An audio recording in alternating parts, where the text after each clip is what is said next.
ও ভক্তমণ্ডলীর শ্রীচরণে কোটি কোটি প্রণিপাত। শ্রীগীতার নবম অধ্যায়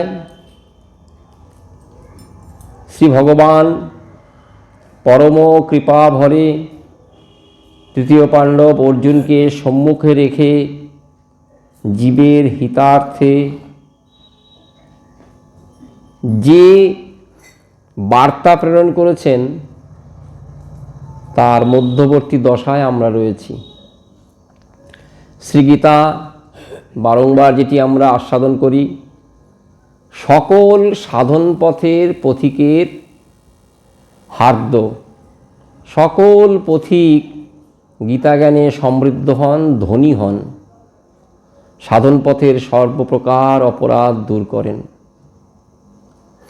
শাস্ত্র আলোচনা করলে, শাস্ত্র তুলনা করলে, শাস্ত্র ব্যবহার করলে বোঝা যায় গীতা সত্যই মাহাত্ম্যপূর্ণ শাস্ত্র। সর্বশাস্ত্রের জননী বলা হয়েছে, সর্বজীবের জননী বলা হয়েছে। কেন বলা হয়েছে? আস্বাদনটি না করলে বোঝা যায় না। গীতা আস্বাদন করার সঙ্গে সঙ্গেই সর্বপ্রকার সংশয় বিশেষরূপে নাশ হয়ে যায়।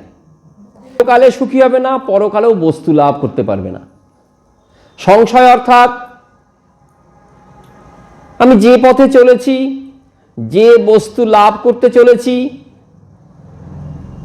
নানান প্রকার প্রশ্ন, সেটি সত্যই আছে কিনা, থাকলে আমি লাভ করতে পারবো কিনা, লাভ করলেও সেটি আমার মঙ্গলদায়ক হবে কিনা, কতদিন মঙ্গলদায়ক হবে, ইহকাল পরকালের কথা, নানান প্রকার প্রশ্ন এসে কুয়াশার মতন আচ্ছন্ন করে দেয় বুদ্ধিবৃত্তিকে।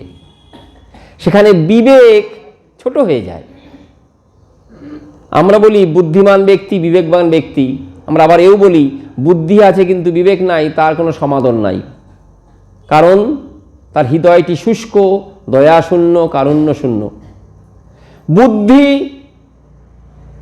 ইন্দ্রিয় বৃত্তির ওপরে হলেও সব সময় সে নির্ধারণ করতে পারে না যদি বিবেকটি খুব সজাগ না হয়। বিবেককে আর বুদ্ধিকে আমরা এক করে ফেলি বটে, কিন্তু যারা শাস্ত্রদর্শী, যারা মনের বিচার করেন, তারা কিন্তু পার্থক্য সূচনা করেছেন। তারা বলছেন বুদ্ধিমান ব্যক্তি বিবেকবান হবে, সবসময় সেটি কিন্তু সত্য নয়। বিবেকহীন জন বুদ্ধিমান জগতে অনেক দেখা যায়, তার হৃদয় নির্দয়, এটিও দেখা যায়।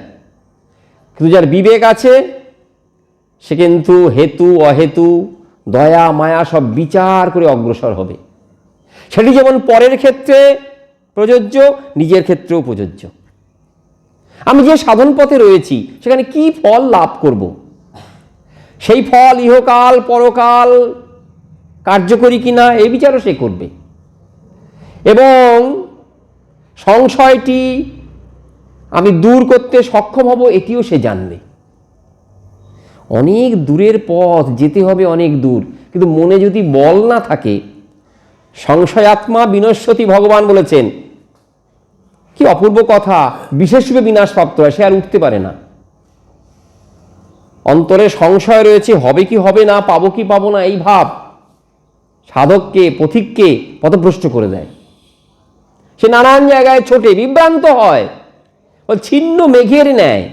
আকাশে মেঘ করেছে দেখলেন, হাওয়া দিয়ে বাতাস দিয়ে তাকে ভেঙে দিল, বৃষ্টি হবে না। এখানকার মেঘ কোথায় উড়ে গেল। ভেবেছিলাম সাধন পথে দৃঢ় পদক্ষেপে অগ্রসর হয়ে আমার ইষ্টবস্তু লাভ করব।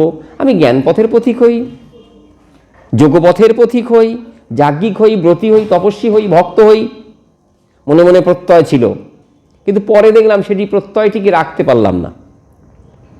এই দশা এক করুণ দশা। নিজে নিজেই বিচার করলে দেখা যায় এই দশা এক করুণ দশা। কত সৌভাগ্যের ফলে মনুষ্য দেহ লাভ করেছি। শ্রী ভাগবতে ভগবান নিজ মুখে বলছেন, নৃদেহমাদ্যম, সাধন ভজনের পথে যেতে গেলে প্রথমেই লাগে মানুষের দেহ, সেটি তো পেয়ে গেছি। নিশ্চয়ই কোনো সুকৃতি ছিল যার ফলে মনুষ্য দেহটি পেয়েছি, তার সদ্ব্যবহার করতে হবে, করতে পারলাম না। পকেট ভর্তি টাকা থাকলেও কিন্তু ক্ষুধা দূর করতে পারলাম না, দারিদ্র্য দূর করতে পারলাম না, তার জন্য সত্য সত্যই করুণা হয়। তা নিজের জন্য নিজের করুণা হবে যদি বিবেকবান না হই, যদি সংশয়কে বাঁচিয়ে নিয়ে চলি। সংশয়কে বিনাশ করতে হবে, নাহলে সে আমাকে বিনাশ করে দেবে। শ্রীগীতা এমন একখানি শাস্ত্র বলছেন, তোমার সংশয় আমি দূর করে দেবো। শ্রীগীতাকে বলেছি না, বান্ধব, সুহৃদ, পরম সহযোগী। কেন? এইসব কথাগুলো বিচার করলে পাওয়া যায়। যে সংশয়কে আমি দূর করতে পারছি না, দৃঢ় রূপে গাঢ় হয়ে অন্তরকে আচ্ছন্ন করে রেখেছে। সূর্য উঠেছে কিন্তু সূর্যকে দেখতে পাচ্ছি না, কুয়াশায় আচ্ছন্ন, না পারছি পথ চলতে, না পারছি দিক ঠিক করতে। তখন যদি কেউ একজন এসে বলে, মা ভই তুমি পথভ্রষ্ট হওনি, পথের সন্ধান আমি জানি, চলে এসো চলে এসো, ঠিক পথে এগোচ্ছ, তখন মনে শুধু বল হয় না, কুয়াশাকে তখন হীন বলে মনে হয়। এই কুয়াশা বাকি কি করে থামাবে? মনে বল পাওয়া যায়, এগিয়ে যাওয়ার প্রত্যয় মানে অন্তর অন্তরে জাগ্রত হয়। শ্রীগীতায় ভগবান সে কথা বলছেন। শুরুতে দেখি ভগবান ধীরে ধীরে অর্জুনকে কাছে নিয়ে পরম আদর ভরে তার অন্তরে এই প্রত্যয়টি জাগ্রত করছেন, আশা জাগিয়ে দিচ্ছেন অন্তরে, অর্জুন আমি তোমার বান্ধব। সব শাস্ত্রই তো বলেন শ্রী ভগবান আমাদের পরম বান্ধব। গীতা আরেকটি কাজও করছেন, বান্ধবকে সঠিক রূপে চিনিয়ে দিচ্ছেন যে তিনি বান্ধব। আমি আমার কর্মফলের হাতে মার খাচ্ছি, কিন্তু এ মার আমি খাবো না। কৃষ্ণ ভুলি সেই জীব অনাদি বহির্মুখ। আচ্ছা, বহির্মুখতা এসছে, আমি কৃষ্ণ ভুলে গেছি, অনাদি কেন? যতক্ষণ কৃষ্ণ ভুলে থাকবো ততক্ষণ আমার এই বহির্মুখতা থাকবে। বাইরের দিকে মুখ, অন্তর্মুখী নয়, জানতে পারবো না। কৃষ্ণ সূর্য সম, মায়া হয় অন্ধকার, গাঢ় আচ্ছন্ন করে ঢেকে দিয়েছে। মায়ার হাতে পড়েছি, মায়ার কবলে পড়েছি, এগোতে পারছি না। আচ্ছা, যদি যাজ্ঞিক হয়, জ্ঞানী হয়, যোগী হবেন, তারও ক্ষেত্রে যোগীর দশা তো একাকী সংগ্রাম করার দশা, একাকী মারামারি করতে হয়। পথে পথিক পায় না, সাথী পায় না, শরীর পায় না। শ্রীগীতা বলছে আমি আছি। হে যোগী, পরমাত্মাকে অবলম্বন করে মনে যে বল পাবে, সেটি আমি তোমাকে জাগাচ্ছি প্রত্যয়টি, আছি আছি আছি আছি, আমি আছি। ওই পরমাত্মা রূপে আমি তোমার অন্তরে রয়েছি, সদা বিদ্যমান, সব সময় থাকবো। কেউ যদি তর্ক লাগায় যে না মনুষ্য দেহেই থাকবে, পশু দেহে থাকবে না, বলে না, দেখো বিশ্বার কীটের অন্তরেও আমি পরমাত্মা রূপে শক্তি যোগান দিই। আমি না থাকলে তোমার ক্ষমতা নাই এই দেহকে তুমি ধরে রাখো। তোমার দেহ বলো, তোমার দেহ মাতৃজঠরভূত, সেই দেহকে সঠিকভাবে পরিচালিত করা, বিশেষ করে সাধন পথে নিয়ে যাওয়া আমি না থাকলে পারবে না। এই প্রকার প্রত্যয় জাগিয়ে দেয় সাধকের যোগী অন্তরে। জ্ঞানীও জ্ঞান সাধন করো, ইহকাল পরকালের ভোগবাসনা মুক্ত করতে হবে। সহজ কথা নয়। পরকালের ভোগবাসনা হয় ত্যাগ করলাম, ইহকালের ভোগবাসনা সে তো বারংবার আহুত করবে, ডাকবে আমাকে, আবাহন জানাবে, এসো এসো। ভোগের সরঞ্জাম সব সম্মুখে রয়েছে, তা তো ডাকবে। মনটি বহির্মুখ, মণিকাঞ্চন যোগ হয়ে যাবে। তো সামনে ভোগের জিনিস, মন চাইছে ভোগ করতে, মণিকাঞ্চন যোগ হয়ে যাবে। তো কে রক্ষা করবে? ভগবান বলছেন আমি রক্ষা করব। দেখো, আমার অঙ্গের জ্যোতিতে তুমি বিলীন হয়ে যাওয়ার ইচ্ছা প্রকাশ করছো, সেটি আমিই করে দেব। অসুর মারণের পরে আমার অঙ্গে বিলীন হয়ে যায়, আর তুমি আমায় চাইছো আমি তোমায় ত্যাগ করব? নিষ্কাম কর্মী, তোমার ইহকাল পরকালের ভোগবাসনা সেটি আমিই যোগান দেব। শুধু যোগান দেওয়া নয়, যা আছে সেটি রেখে দেব প্রত্যয় সহকারে বলি, আর যা নাই সেটি এনে দেব। গতদিন আস্বাদন করেছি ভগবানের কৃপার কথা, বলছে অবিধিপূর্বক যদি কেউ অর্চনা করে সেটি আমাতে পৌঁছে যায়।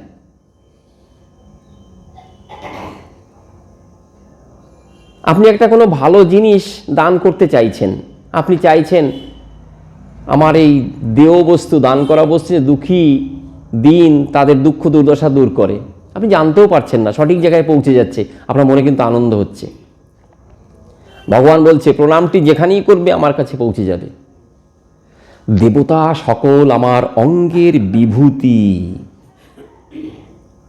না জানাটা দোষের নয়, কিন্তু পরম গুণের আকর হয়ে আমি তোমার সব গ্রহণ করি। তারপরে তো সেই শ্লোকটি আসছে, পাতা দাও, ফুল দাও, জল দাও, খাবার দাও, আমি খাই। কাটোয়াবাসী সবাই নানান প্রকার কথা কাহিনীতে সমৃদ্ধ। অগ্রদেবের গোপীনাথ, রেমুনা গ্রামের ক্ষীরচোরা গোপীনাথ, শ্রীখণ্ডের গোপীনাথ, সব জায়গায় গোপীনাথ ভগবানের অপূর্ব কৃপার কথা। মাধবেন্দ্র পুরীপাদ বৃদ্ধ বয়সে গোপালের সাক্ষাৎ পেয়েছেন। সাক্ষাৎ মানে একদিন বসে আছেন গোবিন্দকুণ্ডের কাছে, ক্ষুধার্ত, ক্ষুধা তাকে জ্বালা দিচ্ছে, কিন্তু যাচনা তো করবেন না, ভিক্ষা তো করবেন না। শ্রীধামে কেউ ক্ষুধার্ত থাকে না। তখন একটি শ্যামলবর্ণ বালক সে এসে এক ভাণ্ড মাটির ভাণ্ড দুধ দিয়ে গেল। বলো কে বললো আমি ক্ষুধার্ত? বলুন দেখো ব্রজমায়েরা না মুখ দেখলে বুঝতে পারেন। তারা গিয়ে বলল তুমি বসে আছো, আমি তো গোপ সন্তান, গোপের ছেলে, আমি তোমার জন্য দুধ নিয়ে এসেছি, দুধটি খাও, খাওয়া শেষ হলে ভাণ্ডটি নিয়ে যাও। প্রেমিক ভক্ত তার প্রেমদ্বারে ভগবানকে মেতে ফেলেছেন। অন্যথা হবে না শাস্ত্রের কথা, অন্যথা হবে না অনুভব। মাধবেন্দ্র পুরীর এই কথা এবং কাহিনী, মাধবেন্দ্র পুরীর জীবনের যেই কাহিনীগুলি সকলকে উদ্বুদ্ধ করে। মাধবেন্দ্র পুরী দুধ পান করে ঘটিটি নিয়ে অপেক্ষা করছেন কখন তুমি আসবে। বেলা অবসান হলো, সূর্য পাটে গেল, তবুও সে আসে না। গভীর নিশি হলো, নিশি যাপন নয়, নিদ্রার কোলে ঢলে পড়েছেন কিঞ্চিত বিশ্রামের আশায়। মাধবেন্দ্র পুরীবাদ কিঞ্চিত নিদ্রাগ্রস্ত হয়েছেন। তখন স্বপ্নে গোপাল বলছেন, মাধব, বহুকাল আমি মাটির তলায় প্রক্ত রয়েছি। যবনের ভয়ে, ম্লেচ্ছের ভয়ে সেবক আমাকে মাটির তলায় রেখে গেছে। আমি অপেক্ষা করছি কবে আমার মাধব এসে আমাকে মাটির তলা থেকে মুক্ত করবে। তুমি আর কাল বিলম্ব করো না, এই রাত্রিতেই গ্রামবাসীকে ডেকে নিয়ে এসো, আমাকে মাটির তলা থেকে তোলো, তুলে আমাকে প্রতিষ্ঠা করে নতুনভাবে সেবার সূচনা করো। ভক্তপ্রবর মাধবেন্দ্র পুরীপাদ স্বপ্ন দেখেই শয্যা ত্যাগ করে গ্রামবাসীগণকে নিয়ে নির্দিষ্ট জায়গায় খুঁজতে শুরু করলেন। মাটি খুঁড়তে খুঁড়তে খুঁড়তে কিছু কাল পরে দেখলেন সত্য সত্যই গোপাল বিগ্রহ। শাস্ত্রবিধি অনুসারে শ্রী যমুনার জলের দ্বারা, গোপালের দেয়া দুগ্ধ ইত্যাদি শাস্ত্র নির্দিষ্ট বস্তুর দ্বারা তার অভিষেক হলো। একখানা পাথরের ওপরে বসালেন, আর একখানা পাথর দিয়ে ঠেস দেয়া করালেন। গোপাল এইভাবেই উন্মুক্ত জায়গায়, খোলা জায়গায় রয়েছেন। তার মহামহা অভিষেকের পরে বলছেন, আমি দারুণ ক্ষুধা পীড়িত। সকলের ক্ষুধা যিনি দূর করেন তিনি বলছেন, আমার প্রচুর ক্ষুধা লেগেছে। ভক্তি শাস্ত্রে শুধু সাধন রাজ্যে বৈপরীত্যের কথা শোনায়। ভগবান মুক্তি দেন, ভগবান যোগক্ষেমং বহাম্যহম, ভগবান হর্তা কর্তা বিধাতা। তার ইচ্ছা ভিন্ন জগতের একটি পাতাও নড়ে না। তিনি যা চাইবেন সেটি সম্পন্ন হবে, তিনি যা চাইবেন না সেটি কোনো কালে কোনোভাবেই সম্পন্ন হবে না। তিনি জগন্নাথ, তিনি প্রত্যেকটি জীবের অন্তরের অন্তর্যামী, তিনি বিশ্বব্রহ্মাণ্ডের অন্তর্যামী। বিশ্বব্রহ্মাণ্ড কত দূর তার ইয়ত্তা নাই। তার লোমকূপের বিবরে যে ব্রহ্মাণ্ড রয়েছে সেই খবর সৃষ্টিকর্তা ব্রহ্মা জানেন না, এই তার পরিচয়। কিন্তু ভক্তি রাজ্যে দেখি সব উল্টো হয়ে যায়। যিনি সকলের অন্ন যোগান দেন তিনিই বলেন আমি ক্ষুধার্ত। যিনি সকলের অন্তরে বসে থাকেন তিনি বলেন আমি তোমার সংবাদ জানি না। মাধবেন্দ্র পুরী তিনি আসবেন, তার জন্য কেন অপেক্ষা করছো? অন্তরে অন্তরে জানালেই তো পারো, তাড়াতাড়ি এসো। তুমি কি এতটাই অক্ষম, এতটাই ক্ষমতাহীন যে মাটির তলা থেকে উঠতে পারো না? রয়েছে তো গিরিরাজ গিরি গোবর্ধনের পার্শ্বে। বহু বহু কাল পূর্বে এই গিরিরাজকেই তো তোমার বাম হাতের কনিষ্ঠ অঙ্গুলিতে দিন নাই রাত নাই এইভাবে 7টা দিন অতিবাহিত করেছ। ব্রজবাসীগণ আগুন ভয়ে যখন হে কৃষ্ণ রক্ষা করো রক্ষা করো, তুমি আগুন গিলে খেয়ে নিয়েছিলে। শাস্ত্র বলছে তোমার নিদ্রা নাই, মোহ নাই, কিন্তু বৃন্দাবনে যখন তোমার লীলা আস্বাদন করি দেখি সব দোষে দুষ্ট তুমি। তোমাকে ভক্ত চৌরাগ্য গণ্য বলে প্রণাম জানায়, চোরেদের শিরোমণি। যখন যেভাবে তোমাকে ভক্ত দেখতে চায় তখন তুমি সেইভাবেই তার কাছে আবির্ভূত হও। শাস্ত্রে শুনেছি প্রহ্লাদের কথাকে সত্যতা দেওয়ার জন্য তুমি স্তম্ভ মাঝে আবির্ভূত হলে। অহংকার ভরে হিরণ্যকশিপু বলছে এই থামের ভেতরে আছে। বলছি কেন থাকবে না বাবা, সে তো সর্বত্রগামী, সর্বত্র অবস্থানকারী, সে সব জায়গায় আছে। যখন ভেঙে ফেললো ভক্ত বাক্যকে সত্য করার জন্য, তুমি সেখানে আবির্ভূত হলে। ভক্ত তোমাকে যেভাবে চায় তুমি বলো এটা আমার বিনোদন, তাতে আমি আনন্দ পাই। ভক্তের সম্মুখে আমার এই শাস্ত্র পরিচয় এগুলো সব মিথ্যা হয়ে যায়। সেখানে আমি অন্তর্যামী হয়েও অজ্ঞাত, আমি কিছুই জানি না।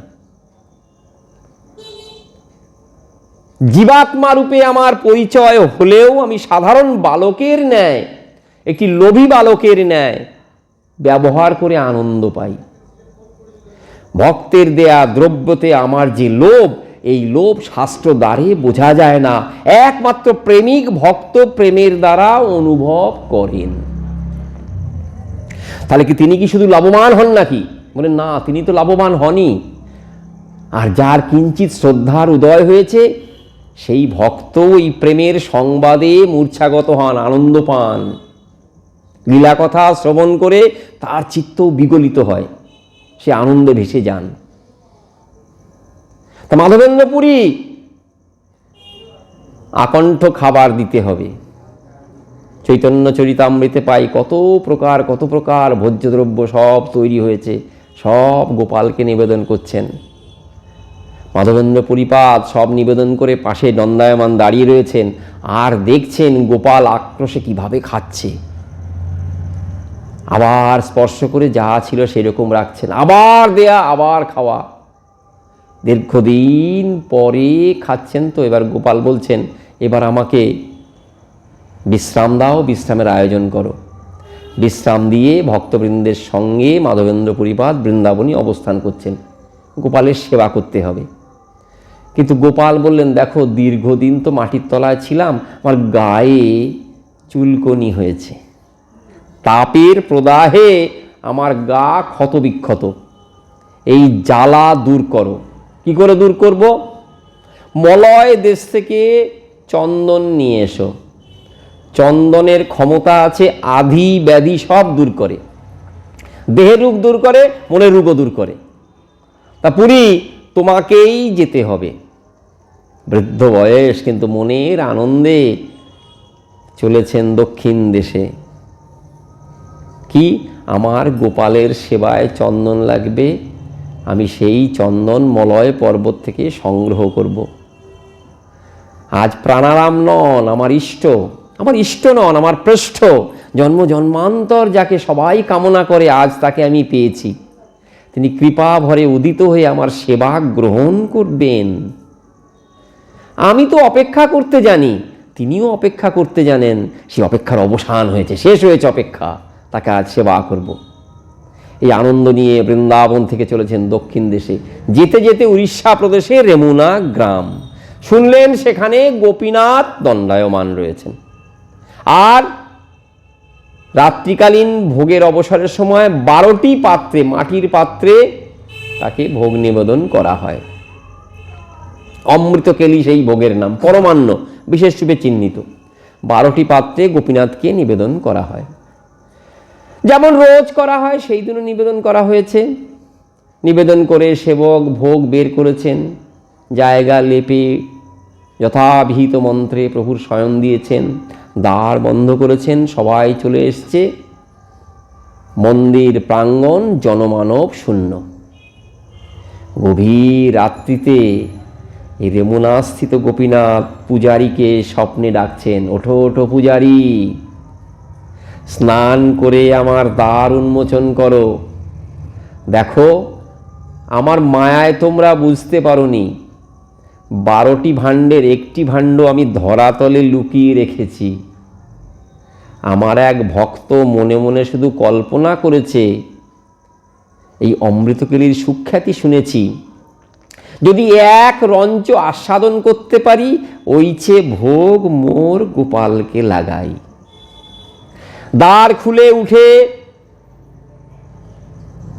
সেই মাটির পাত্রে অমৃতকেলি নিয়ে চলে যাও। কি করে বুঝবো কি এসে ভক্ত?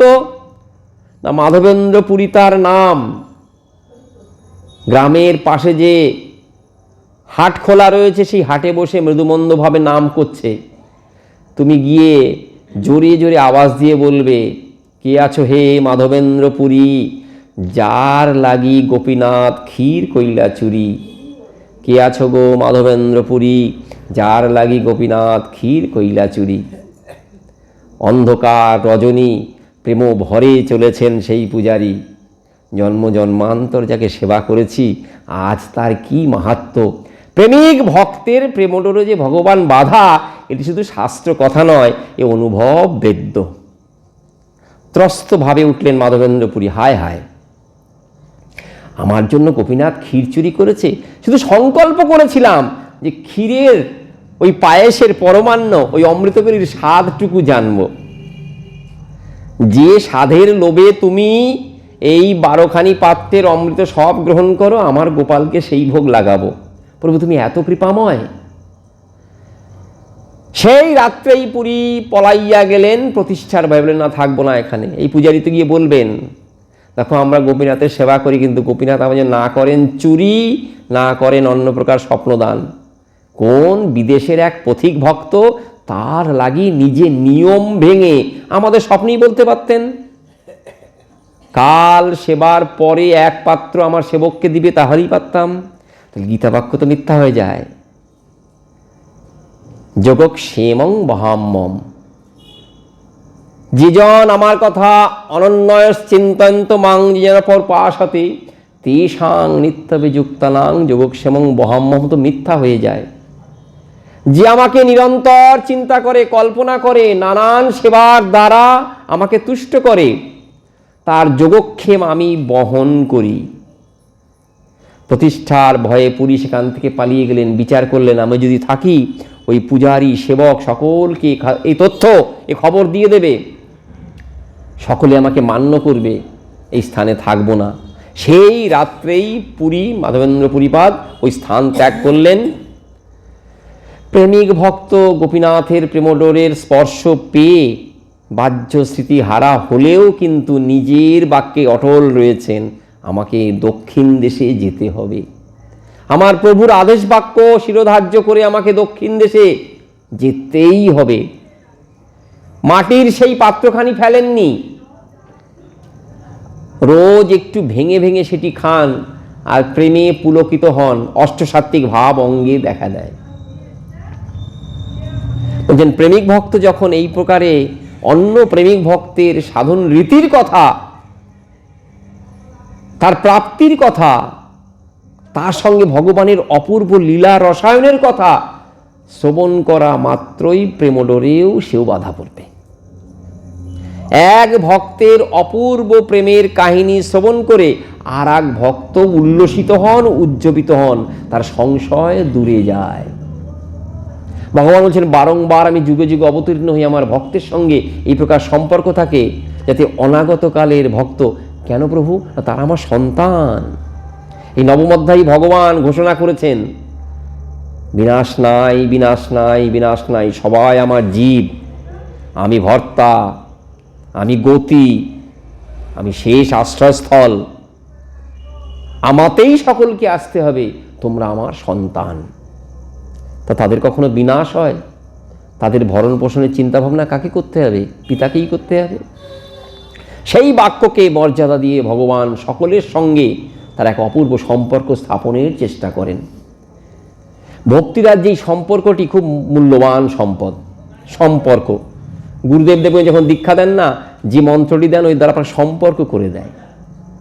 তিনি তো সেব্য প্রভু, তার সেবকের কর্তব্য তার সেবা করা, কিন্তু সেবাটি কিভাবে হবে এই মন্ত্রের দ্বারাই তিনি জেনে যান। অর্থাৎ তার সম্পর্ক কি, কোন স্থানে রয়েছে সে বিশেষ রূপে জেনে যান। শ্রী গীতা যে সকলের পক্ষে এক সমৃদ্ধশালী শাস্ত্র, সকলকে কৃপা করছেন, এতে বোঝা যায়। প্রেমিক ভক্ত কী করে অগ্রসর হবে, প্রেমিক ভক্তের সংশয় কী করে বিনাশ হবে, প্রেমিক ভক্ত বারংবার কী করে গোবিন্দ চরণপ্রান্তে নিজেকে শরণাগতভাবে রাখবেন, তার বিবেক কীভাবে জাগ্রত থাকবে, সব বস্তু এতে পাওয়া যায়। এই জন্যই তো দেখি কত ব্যাখ্যাকর্তা ব্যাখ্যা করছেন।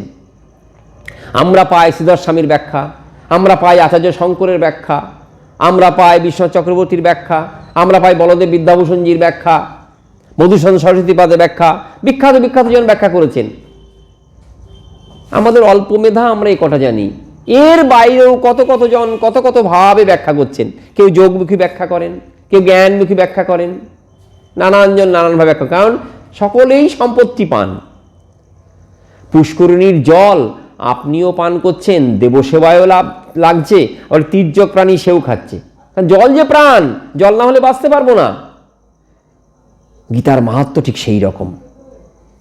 গীতা ইহকালের পরকালের সম্পদ, সাধন পথের সম্পদ, ভজন পথের সম্পদ। সংশয়ের বিনাশকর্তার রূপে আসেন, আবির্ভূত হন, সকলকেই কৃপা করেন। শ্রীগীতার বিস্তৃত ব্যাখ্যা সকলে করেছেন। আমরা শেষাংশে, যেখানে শ্রী গোবিন্দ কৃপা করে বলছেন, যদ করোষি যদশ্নাসি যজ্জোষি দদাসি যদ তপস্যসি কৌন্তেয় তৎকুরুষ্য মদর্পণম সমহং সর্বভূতেষু নমে দেশস্তি ন প্রিয় যে ভজন্তি তোমাং ভক্তা ময়িতে তেষু চাপ্যহং। সকলেই আমার কাছে সমান, সন্তান সমান, কিন্তু যে আমার ভজনা করে, অপিচেত সুদূরাচার ভজতে মামন্য ভাগ সাধু রেব সমন্তব্য সম্যক ব্যবসিত হিসা। ভক্তগণের কাছে একটি অপূর্ব সংবাদ, অমূল্য শ্লোক।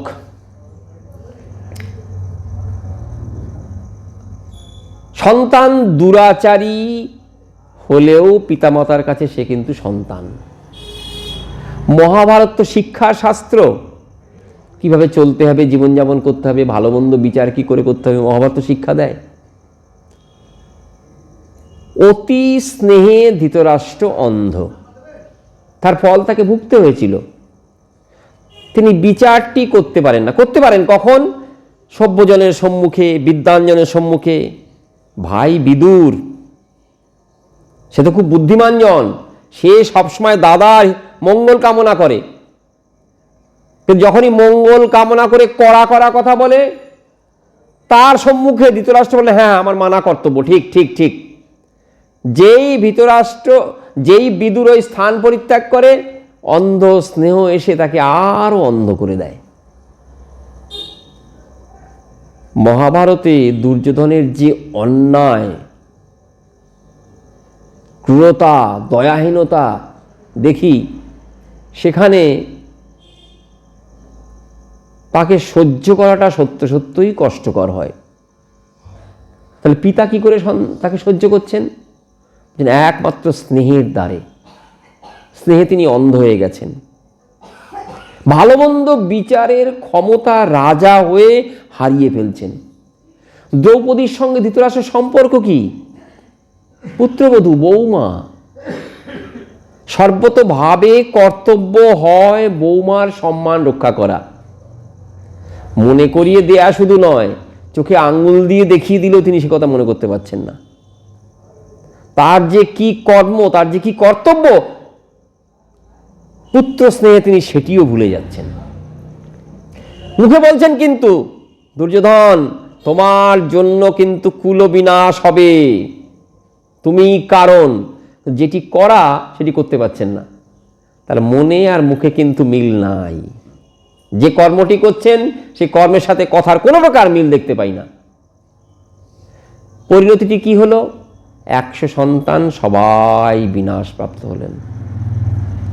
সন্তান হারানো শোক নিয়ে জীবনের বাদবাকি অংশটুকু কাটাতে হলো। কাদের কাছে থাকলেন? যারা সন্তানকে নাশ করেছে সেই পাণ্ডবদের কাছেই। বিদুর এটাও বলেছেন, দাদা গো, যারা তোমার সন্তানদের বিনাশ করলো, যে হাতে তারা তোমাদের সন্তানকে মেরেছে সেই হাতে দিয়ে ওই পিণ্ড খাচ্ছ, একটু বিবেক জাগ্রত হয় না দাদা? যুদ্ধের আগে যুদ্ধের পরে তুমি কি এক আছো গো? শোকগ্রস্ত তোমার হৃদয়টা তো পাষাণ হয়ে যাওয়া দরকার। অন্ন খাও কি করে? খাও বলে গেলো কি করে? গলাধকরণ করো কি করে? তোমার শোক তোমাকে বাধা দেয় না যে কি করে আমি খাবো? তুমি এইটুকু বিচার করতে পারছো না যে তোমার জীবনের আর সময় বাকি নাই? এখনো রাজপ্রাসাদে থেকে পুত্র ঘাতীদের হাতের অন্ন তুমি গ্রহণ করছো। হায় হায় দাদা, তোমার বিবেক আবার কবে জাগ্রত হবে? বিদুরের কঠোর বাক্যে কুলিশের মতন, বজ্রপাতের মতন আঘাতে সেদিন সত্যি সত্যি বিবেক জাগ্রত হয়েছে। চোখের জল বাঁধ ভাঙা অবস্থায় দেখা দিয়ে বলছেন, ভাই গো, আমার কি কর্তব্য? দাদা, কাউকে কোনো কিছু না জানিয়ে আজ নিশিতেই এই প্রাসাদ ত্যাগ করো। গান্ধারী সারা জীবন তোমার জন্য কষ্ট পেয়েছে, তোমার পুত্রগণকে তুমি সুশিক্ষায় শিক্ষিত করতে পারোনি, তারা কষ্ট পেয়েছে, নরক ভোগ করবে। যে কর্ম করেছে তার ফল তো নরক ভোগ তোমার জন্য। সেই দিন যদি দুর্যোধনকে ত্যাগ করতে তার সাহস হতো না, সে কুকর্ম করে, পরকালে সে নিশ্চিন্ত থাকতো, কর্মফল তাকে বাঁধত না। সন্তানদের নরক ভোগের দায় তোমার, একমাত্র দায়ী ব্যক্তি তুমি। আজ অন্ধকারে এই প্রাসাদ ত্যাগ করে চলে যাবে। যুধিষ্ঠির জানতে পারলেও তোমাকে ফেরত আনতে চাইলেও আর ফিরবে না। এক বস্ত্রে বানপ্রস্থে প্রস্থান, বানপ্রস্থ করার সময় চলে গেছে। এক বস্ত্রে এই রাজপ্রাসাদ ত্যাগ করে চলে যাবে। জীবনে যে কটা দিন বাকি আছে ঈশ্বর চিন্তায় কাটাবার চেষ্টা করো। কুন্তী সংবাদটি জেনে গেলেন। দেখুন, কুন্তীও মনে মনে বিচার করলেন, হায় হায়, কাদের সঙ্গে রয়েছি, কত কষ্ট হয়েছে, কত অবাঞ্ছিত কষ্ট, চাইনি কিন্তু সেই কষ্ট রয়েছে, আমি ওই রাজপ্রাসাদে থাকবো না। কিন্তু কুন্তিমার কথা যদি একবার যুধিষ্ঠির জানতে পারেন, যুধিষ্ঠির ছাড়বেন না। পরম চরম মাতৃভক্ত যুধিষ্ঠির, তিনি কোনো প্রকারেই মাকে রাজপ্রাসাদ থেকে বের করতে দেবেন না। তাই তিনজনে গোপনে সংযোগ স্থাপন করলেন যে গভীর রাত্রে সবাই যখন ঘুমিয়ে থাকবে, বিদুরের সহায়তায় চিরতরে এই রাজপ্রাসাদ ছেড়ে বানপ্রস্থ অবলম্বন করব। আর আমরা প্রতিজ্ঞা করি, যতভাবেই আমাদের ফেরত আনার চেষ্টা করুক না কেন, যত স্বাস্থ্যযুক্তি দেখাক না কেন, আমরা কিন্তু আর ফিরব না। সেই দিনই দেখি ধৃতরাষ্ট্রের কিয়ৎকালের জন্য তার বিবেক জাগ্রত হয়েছিল, সদ্বুদ্ধি জাগ্রত হয়েছিল এবং সে পরম বস্তুর সন্ধান পেয়েছিলেন। তা সন্তানের প্রতি অন্ধ হওয়া এটি সমূলে বিনাশ করে বটে, কিন্তু ভগবান বলছেন আমিও সন্তানের প্রতি অন্ধ। কারো সাথে আমার শত্রুতা নাই, কারো প্রতি মিত্রতা নাই, কিন্তু যে আমাকে ভজনা করে তার প্রতি আমার অন্ধত্বটি প্রকাশ পায়। প্রভু, সে যদি দুরাচারী হয়, তো দুরাচারী নয়, সুদুরাচারী হলেও আমি তার প্রতি আমার মনোভাব পেশ করি। অপি চেয়ে সুদুরাচারী, অপি শব্দটি অব্যয়, অব্যয়ের খুব ক্ষমতা থাকে, সে যে অর্থ নিয়ে আসে সে অর্থ নিয়েই দাঁড়িয়ে থাকে, ব্যয় হয় না, উলট পালট হয় না। সে বাক্যকে যে পথে নিয়ে যাবে সেই পথেই, তার অর্থ একটিমাত্র দিককে নির্দেশ করে। অপিচেত সুদুরাচারও, যদিও হয় অতি দুরাচারী। যারা তর্ক করবে তাদের সকলের মুখকে স্তব্ধ করে দিচ্ছে, বন্ধ করে দিচ্ছে।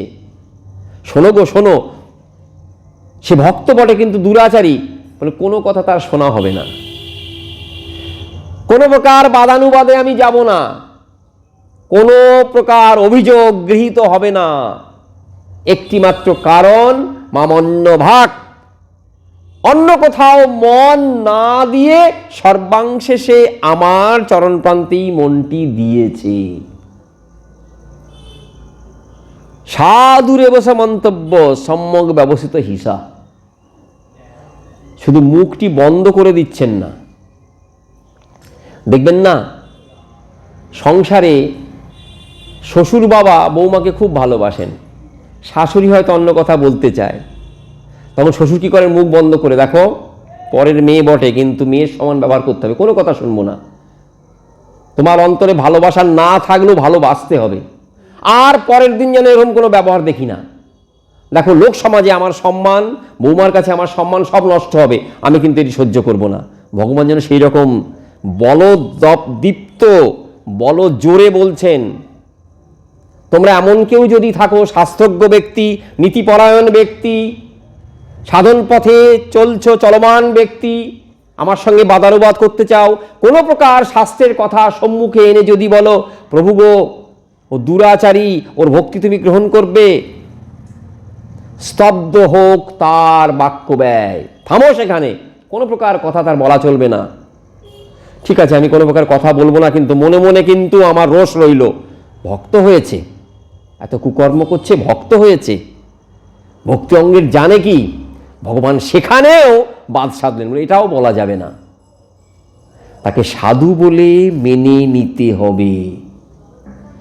এখন এই সাধু বলে মেনে নিতে হবে অর্থাৎ চলে যান শাস্ত্র সাধুকে কিভাবে দেখতে বলেছে। সাধুর তো আবার পর্যায়ক্রম আছেন, জ্ঞানী সাধু, যোগী সাধু, তপস্বী কর্মী। এই যে প্রয়াগে কুম্ভ চলছে, সেখানে অঘরী সাধু, নানান প্রকার সাধু রয়েছে।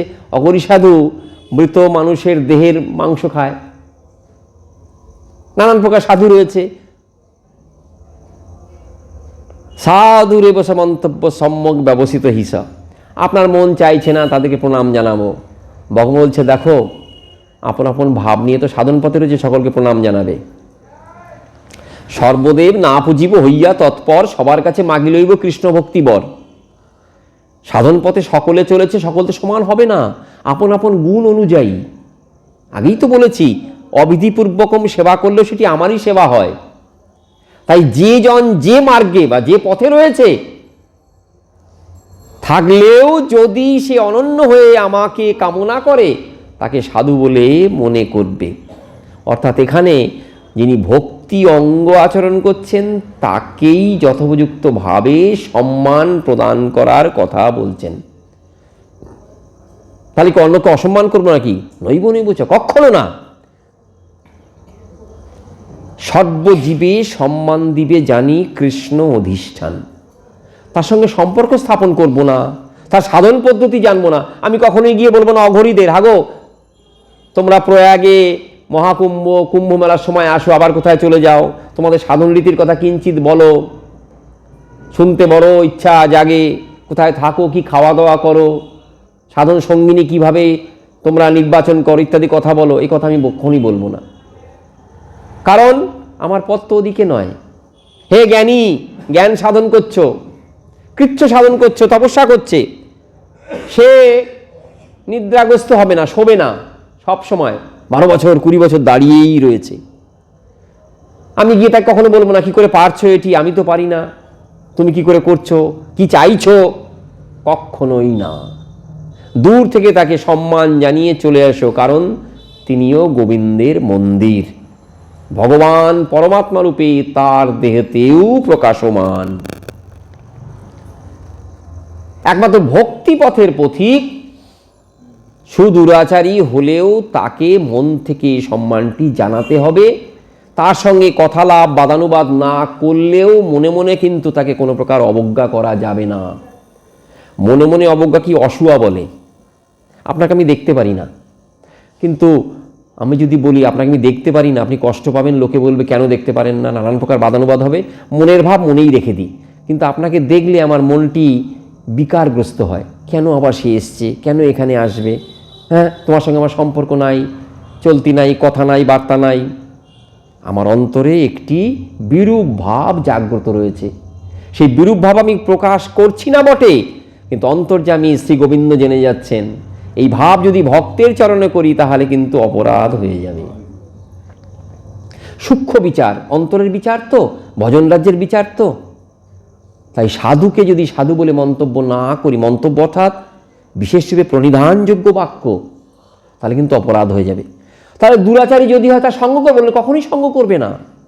তার ভজনটি যে অনন্য এটি যদি জেনে যাও, তাকে প্রণাম জানিয়ে তার প্রতি বিরাগ ভাব, বিকারগ্রস্ত ভাব সব ত্যাগ করে ভগবানের চরণে কামনা করবে তিনি যেন সুন্দর রূপে তাঁর মনের ভাব ব্যক্ত করতে পারেন। উদাহরণ তো দেখিয়ে গেছেন নিতাই চাঁদ।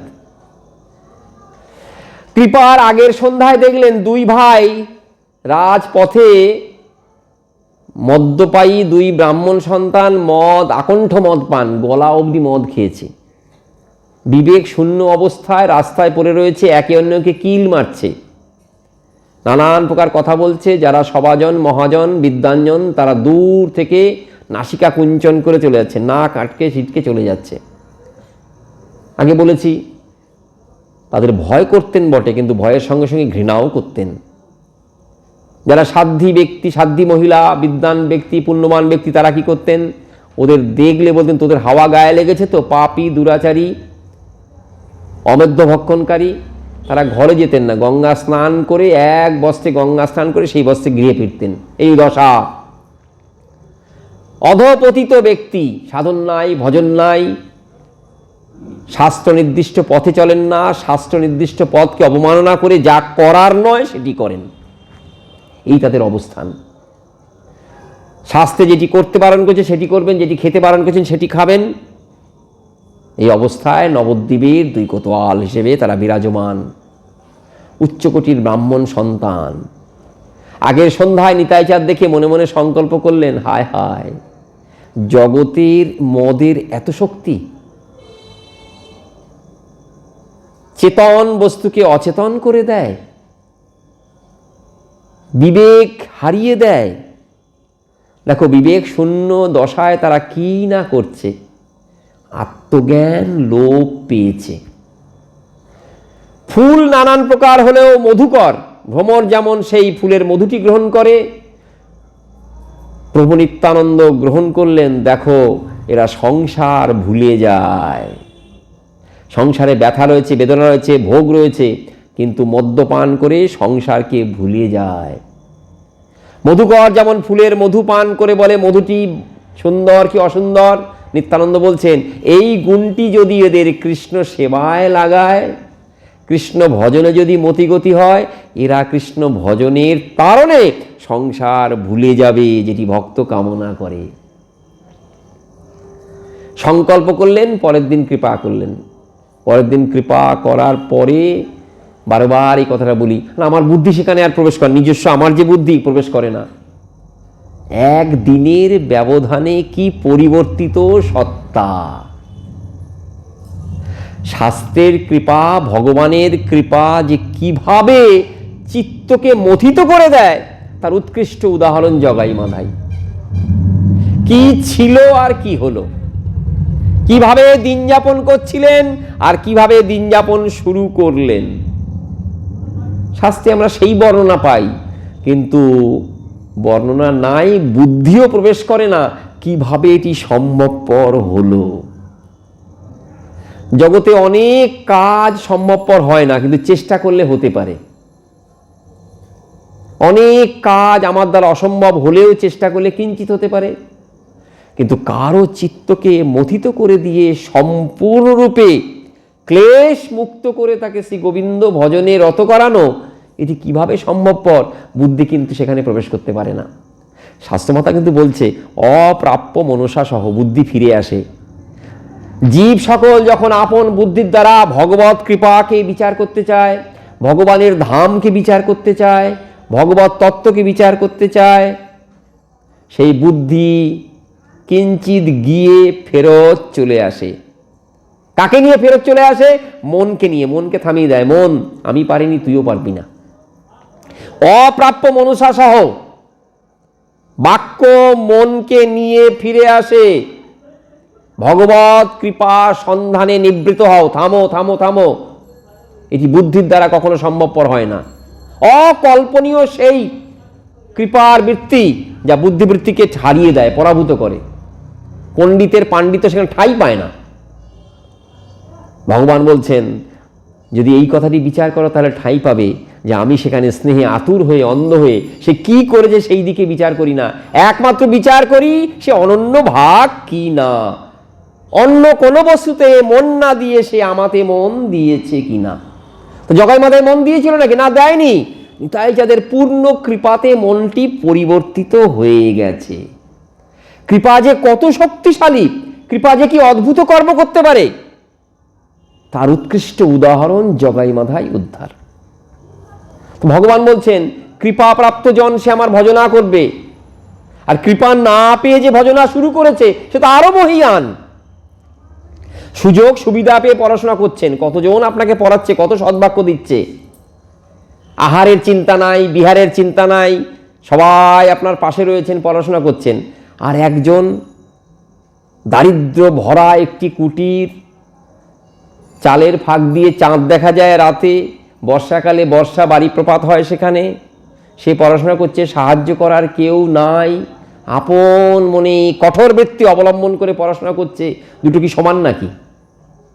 কৃপা করে, কৃপাপ্রাপ্ত করিয়ে ভগবত ভজনে রত করা একটি, আবার নিজ চেষ্টায় যদি ভজনা শুরু করে, গোবিন্দ বলছেন বিচার করে দেখো কেন আমি তোমাদের স্তব্ধ করছি, কেন তোমাদের বাক্য ব্যয়, বাদানুবাদ, তর্ক সব থামাতে বলছি। কারণ সে মহিয়ান, মহতের থেকেও মহৎ সে। কোন প্রকারে যদি যেন তেন উপায়ন যদি আমার চরণ প্রান্তে মনটি নিবেদন করেন, সে বিশেষ মুক্তির পথে যাবে। বিশেষ মুক্তিটি কি? ভক্তিশাস্ত্র বলেন বিশেষ মুক্তি ভগবৎ সেবা। বিশেষ রূপে মুক্তি অর্থাৎ মুক্তির ওপরে যেটি। বিশেষ স্নেহ কি? সাধারণ স্নেহের ওপরে যে স্নেহ। তাই বিশেষ মুক্তির পথে যখন ভক্ত গমন করে, তার উদ্দেশ্য হয় একান্ত রূপে আমার সেবা করা, আমার ভজনা করা। যদি দেখো আমার চরণ প্রান্তে মনটি পড়ে গেছে, তার দোষ গুণ বিচারে প্রবৃত্ত হয়েও না, কখনো সেই বিচার করবে না। সাধুরে বসা মন্তব্য সম্যক ব্যবস্থিত হিসা। শ্রী ভগবানের সাবধান বাণী, তাকে সাধু বলে মন্তব্য করে সেই পথে তাকে নিয়ে যাবে। এতে তোমারও হিত, তারও হিত। কারণ অপরাধ তোমার চিত্তকে আচ্ছন্ন করে তুমি অগ্রসর হতে পারবেন না। এ কথা অন্য কোনো শাস্ত্রে কিন্তু শুনবেন না। সুবুদ্ধি রায়, সুবুদ্ধি খাঁ, রায়ও খায় তার উপাধি পদবী।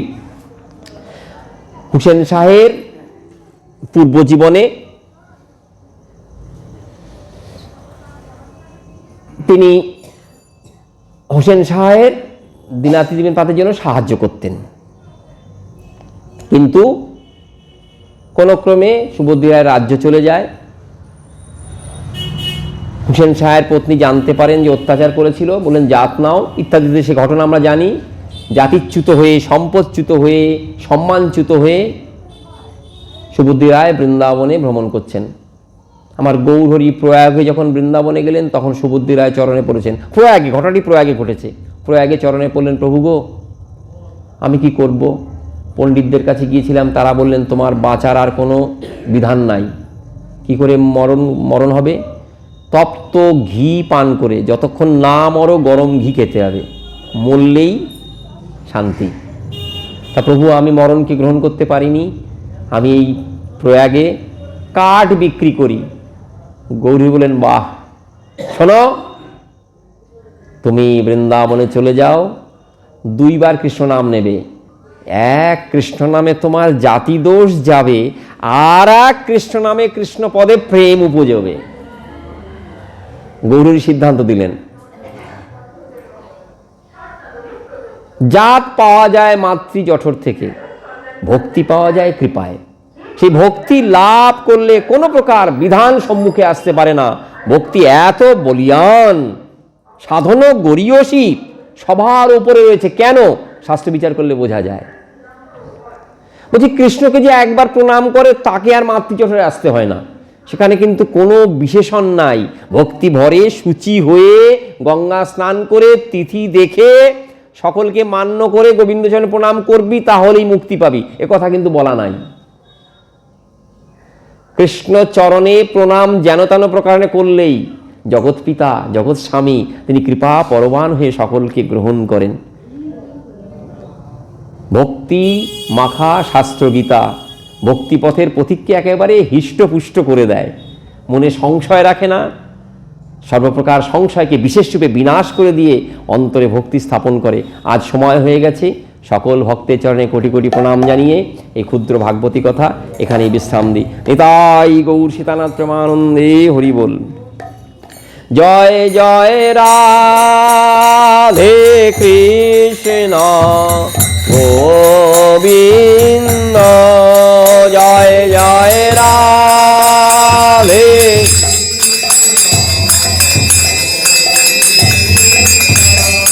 রাধে গোবিন্দ,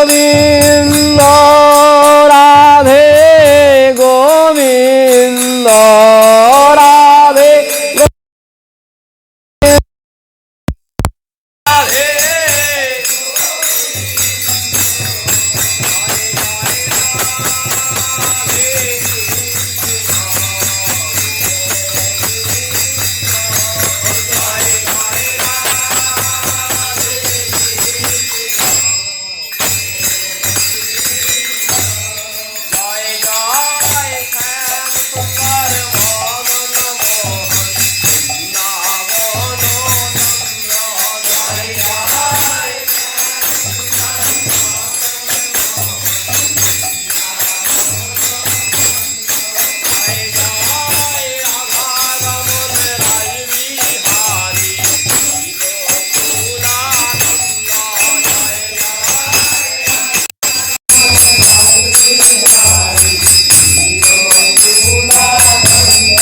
জয় জয় রাখেশ্বরী বিনোদিনী ভানুকুল চন্দ্র, জয় জয়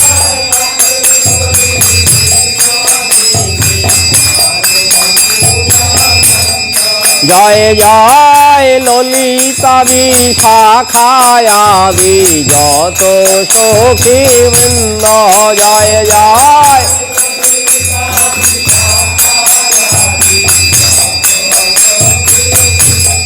জয় জয় শ্রীরূপমঞ্জরী রতি মঞ্জরী অনঙ্গ, জয় জয়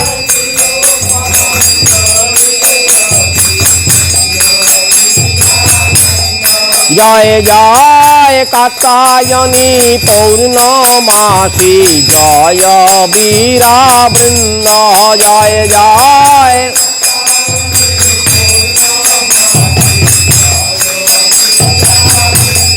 তোমরা সবে মিলে কর কৃপায় আমি অতি মন্দ, তোমরা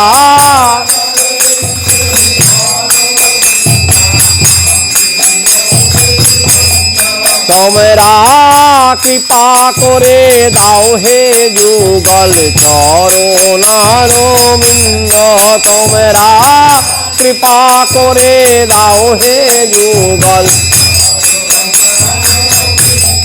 যেন আকুল প্রাণে গাইতে পারি জয় রাধে গোবিন্দ, যেন